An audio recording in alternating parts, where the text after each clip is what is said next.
Assalamualaikum warahmatullahi wabarakatuh. Selamat pagi teman-teman dari SMK 5. Perkenalkan, nama saya Mukhtar Yusuf. Saya di sini ingin sharing-sharing pengalaman aja nih buat adik-adik atau anak-anak murid SMK 5 ketika kalian mau menghadapi praktek kerja lapangan. Nah, yang pertama-tama yang saya ingin share adalah ketika kalian menghadapi praktek kerja lapangan tuh, biasanya kalian kan nyari-nyari kerjaan, terus ke perusahaan-perusahaan, terus nanti akan ada yang namanya interview ketika kalian mau mencoba mengajukan PKL di perusahaan-perusahaan tersebut. Nah, pas interview, saran saya kalian yang pertama adalah kalian jangan sampai gugup. Pas di interview jangan gugup. Yang kedua, telapak tangan ini harus dibuka. Telapak tangan harus dibuka, ditaruh di paha kalian. Berikan satu senyuman ke personalia atau HRD yang mau interview atau wawancara kerja kalian. Lalu ketika ditanya, kenapa kalian mau PKL di sini? Kalian jangan pernah menjawab, saya mau mencari pengalaman atau hanya sebuah nilai. Jangan. Saya bilangnya gini, saya mau PKL di perusahaan Bapak karena saya tertarik sama perusahaan Bapak tersebut. Makanya saya ingin coba mengajukan praktek kerja lapangan untuk bisa diterima bekerja di perusahaan Bapak karena saya tertarik. Saya sudah mempelajari, saya sudah mencari tahu perusahaan Bapak melalui Google atau apapun itulah. Jadi kasih sanjungan sedikit untuk perusahaan yang akan menerima kalian PKL. Lalu ketika kalian sudah bicara seperti itu, sudah pasti dapat pertanyaan lagi nih dari HRD-nya. Kalian di sini kalau misalkan PKL nggak digaji gimana? Nah, kalian harus jawab, Pak, saya diterima atau bisa diterima di perusahaan Bapak saja, saya cukup senang, Pak. Saya cukup bersyukur Bapak sudah mau terima saya. Jadi untuk masalah gaji itu terserah perusahaan saja, dinilai dari kinerja saya bagus atau tidaknya. Seperti itu. Lalu diterimalah kalian bekerja di perusahaan yang kalian inginkan. Nah, biasanya PKL itu berkelompok tuh. Nah, biasanya kalau berkelompok itu tergantung perusahaannya masing-masing. Ada yang satu kelompok ditempatkan di bagian yang sama, ada juga yang satu kelompok harus terpisah. Itu mau nggak mau harus kalian terima. Jangan kalian komplain, Pak, saya harus satu kelompok, Pak, sama kelompok saya, jangan dipisah, jangan. Yang ada kalian nanti batal diterima di perusahaan tersebut pada saat kalian ingin mengajukan PKL. Kalian terima aja aturan-aturan atau SOP dari perusahaan tersebut yang menerima kalian. Nah, ketika kalian sudah menerima, kalian harus menjalankan peraturan tersebut. Yang selanjutnya akan saya share adalah biasanya perusahaan itu butuh tenaga pekerja PKL itu yang anak-anaknya punya inisiatif. Inisiatifnya apa tuh? Contoh, misalkan kalian masuk itu jam 9 pagi. Kalian inisiatif aja, saya datang lebih pagi deh, lebih awal, di jam setengah 9 atau jam 8. Itu satu inisiatif yang cukup bagus lah poinnya. Ketika nanti supervisor kalian lihat, wih, anak SMK 5 nih udah datang lebih pagi, padahal disuruh masuknya jam 9 pagi, tapi jam 8 atau setengah 9 udah nyampe ke kantor. Itu bagus. Terus yang kedua yang saya ingin share tentang inisiatif, kalau misalkan kalian dikasih satu pekerjaan, satu tugas sama supervisor atau pembimbing kalian di perusahaan-perusahaan tempat kalian magang, kerjaan yang kalian lakukan sudah selesai nih. Jangan tunggu dapat kerjaan selanjutnya dari supervisornya. Jangan pernah menunggu dapat atau dikasih tugas selanjutnya. Tapi kalian yang jemput tugas kalian sendiri, kalian yang jemput pekerjaan kalian sendiri dengan cara kalian datengin ke supervisor atau ke pembimbingnya. Pak, tugas saya yang dari Bapak sudah selesai. Apakah ada tugas selanjutnya? Nah, ketika kalian melakukan hal itu, sudah pasti itu jadi inisiatif yang poinnya juga cukup plus, cukup bagus. Itu pasti supervisor akan senang dengan inisiatif kalian yang seperti itu. Lalu yang terakhir tentang inisiatif.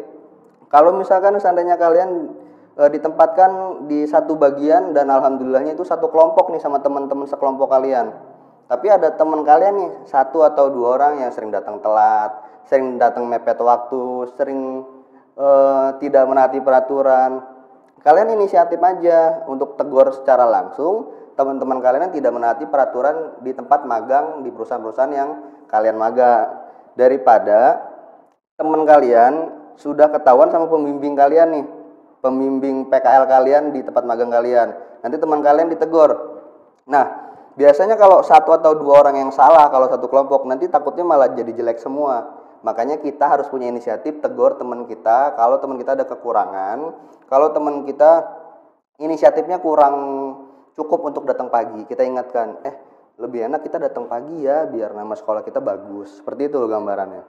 Nah, untuk inisiatif cukup sampai di situ aja. Ada yang ingin saya share lagi tentang kinerja.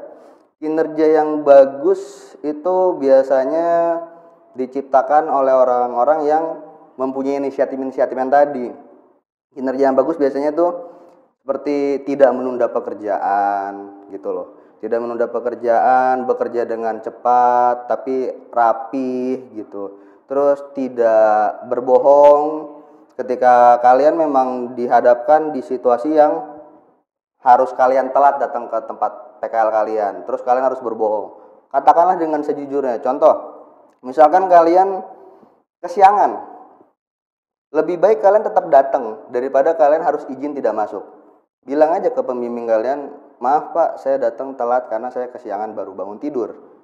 Semalam saya kurang tidur. Jadi jangan ngarang cerita, jangan tiba-tiba kalian punya kakek 2 jadi 3. Jadi jangan berbohong, Pak, kakek saya meninggal, saya izin gak masuk. Padahal kakek kamu udah meninggalnya 2 tahun yang lalu, tapi kamu bilang kakek kamu baru meninggal. Itu satu kebohongan yang klasik banget, yang udah pasti pihak-pihak perusahaan sudah mengetahuinya kebohongan kalian seperti itu. Jadi lebih baik kalau kinerja kalian ingin dinilai bagus, kalau misalkan kesiangan tetap aja masuk.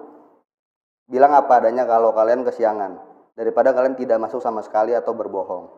Ya, dan tidak sama sekali menunda pekerjaan. Itu salah satu poin bagus banget. Nah, terus yang terakhir, hasil kerja. Biasanya kalau hasil kerja itu, contoh misalkan kalian diterima magang di perusahaan yang bergerak di bidang pemasaran atau marketing.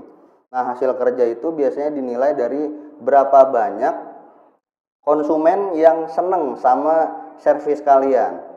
Berapa banyak nasabah yang seneng, puas dengan hasil kerja kalian saat kalian menawarkan produk-produk tersebut.